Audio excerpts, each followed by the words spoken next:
The story opens with Leonard waking up in a motel room, confused about where he is and how he got there.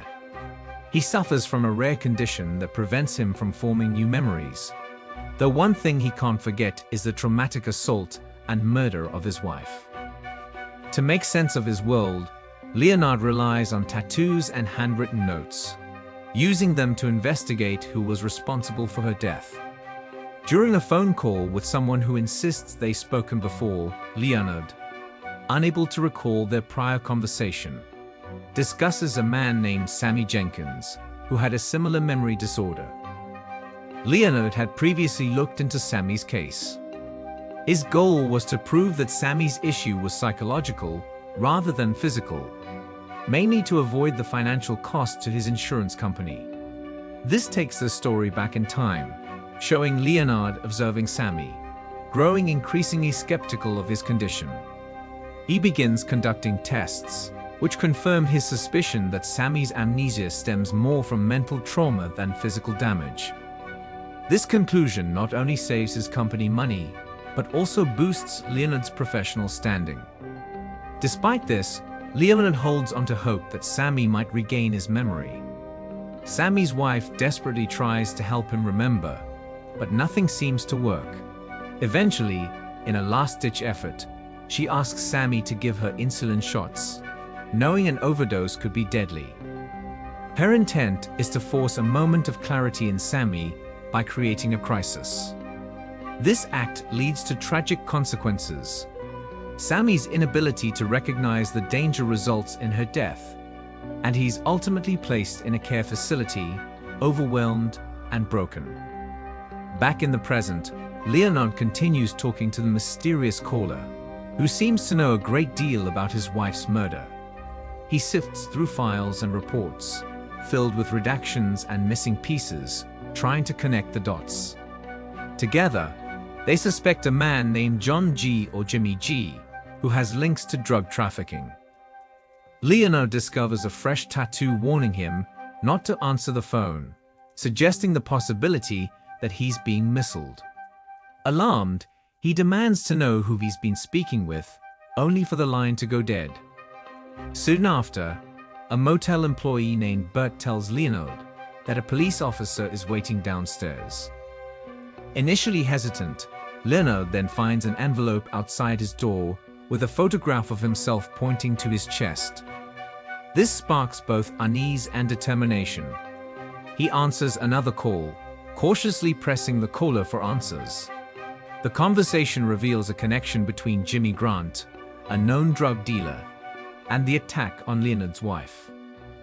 Fueled by this new information, Leonard agrees to meet with the officer, who introduces himself as Teddy. The name rings a distant bell, so Leonard snaps a photo of him to remember. Teddy suggests Leonard refer to him by that nickname, and Leonard labels the photo accordingly, adding it to his growing collection of clues.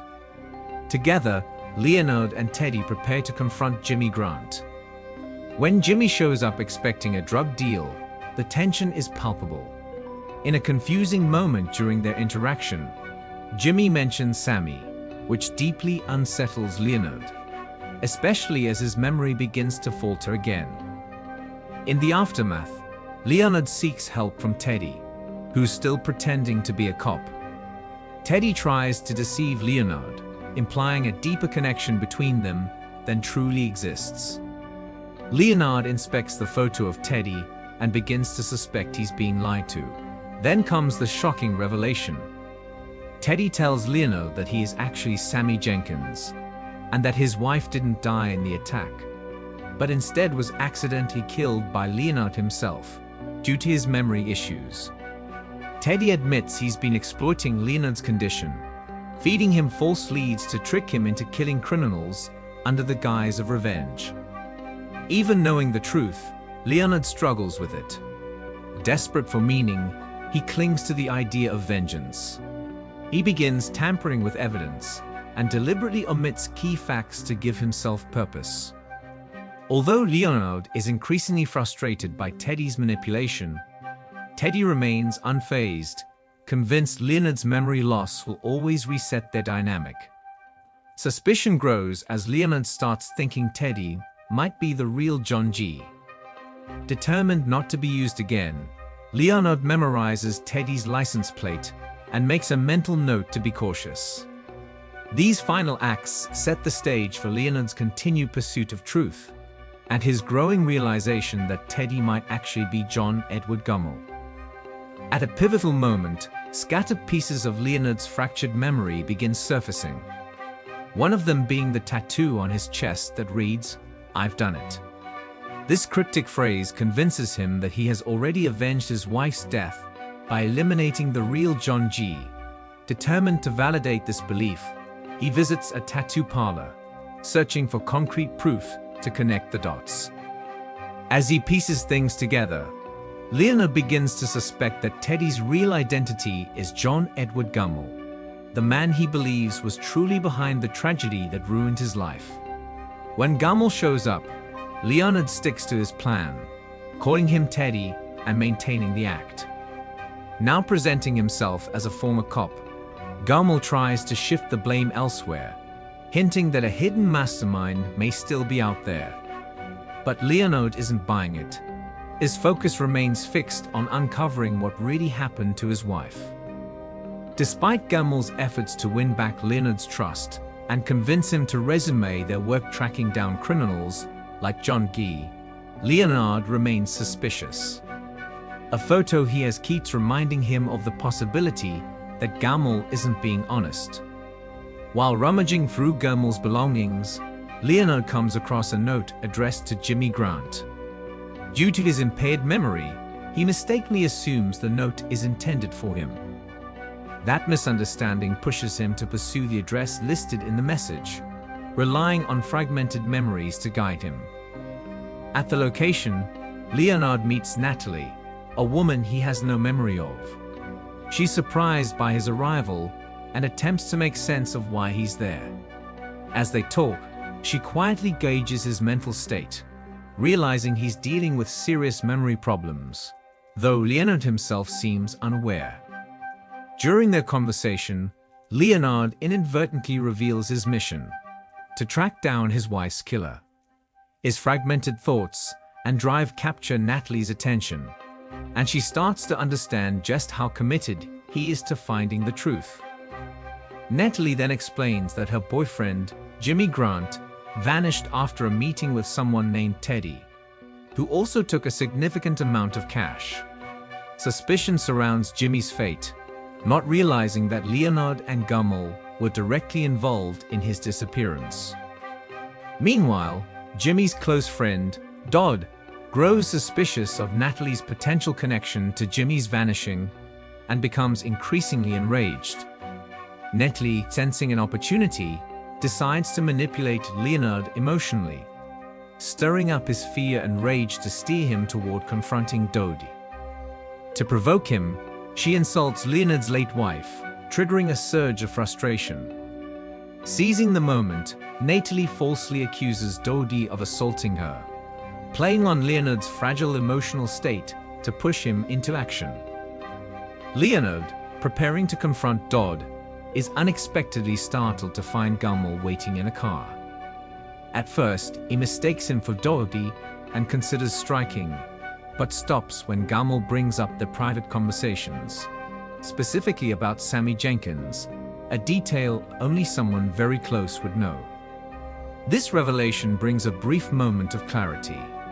Leonard now sees that Gummel and Teddy are the same person, his partner in a deeply tangled mission of revenge.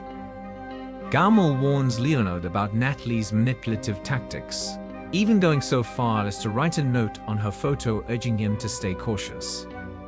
Despite the warning, Leonard finds himself conflicted, caught between the unease he feels and his growing desire to believe in Natalie's sincerity.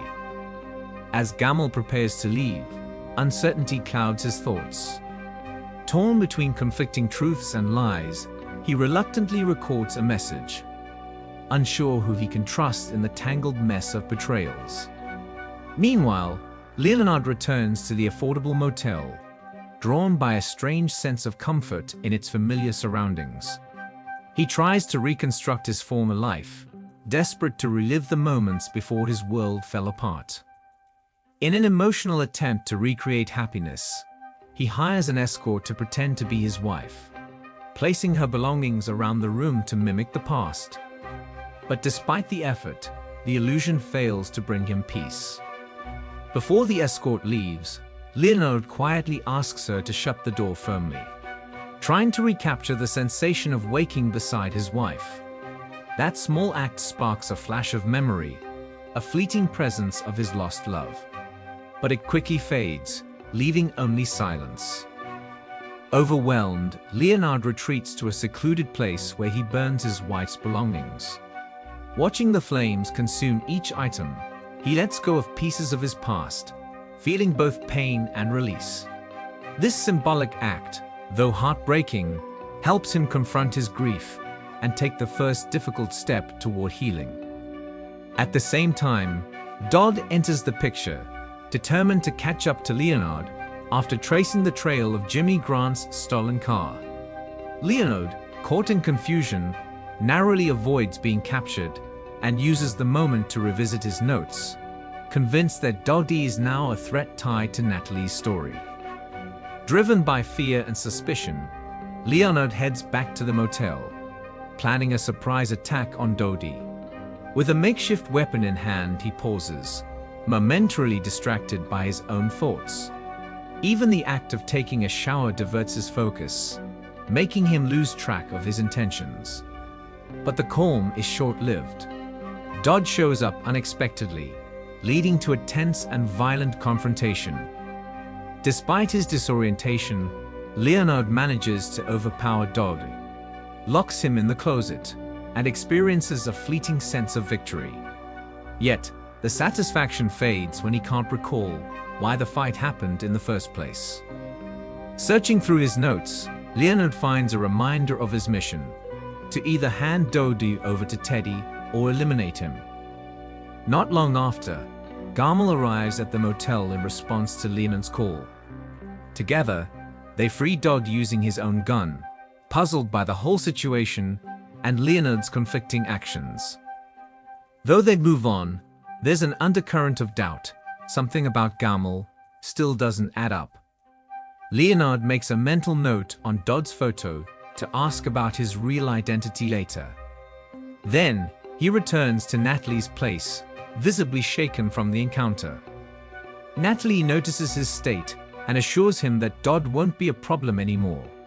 She tries to comfort him, validating his decisions and helping him settle in for the night. As she watches him prepare for bed, her eyes linger on his tattoos, each one a clue in Leonard's story. Grateful for her support, Leonard reassures her that they're still on the same path, finding the real John G.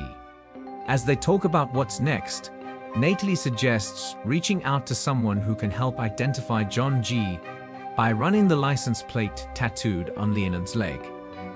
The following day, Natalie follows through and contacts a friend who might match the plate to a real name. Leonard, eager for answers, agrees to meet later to go over the findings. At a restaurant, Leonard and Gamal meet again, discussing Leonard's memory struggles and how they've impacted their search for justice. Natalie's contact comes through, and Leonard finally gets the lead he's been searching for: the location of the man he believes is John G. Carefully reviewing all the clues, Leonard realizes the truth he's been chasing all along. The mysterious John G isn't a stranger. It's Teddy Gamal, John Edward Gamal, a man who has worn many names and masks. Despite this breakthrough, Leonard understands it's not the end, just another step in his endless search for closure. To preserve his motivation, he leaves a final message for himself behind his wife's photo, a handwritten vow to keep fighting for justice in her name. Leonard conceals his emotions and calmly guides him to a secluded spot, the same place where Jimmy Grant met his tragic end. Without a moment of hesitation, Leonard carries out the plan, bringing Gamal's life to a sudden and final close. And in doing so, he believes he has finally delivered the justice he spent so long chasing. If you enjoyed this recap, make sure to subscribe and turn on the bell icon for more.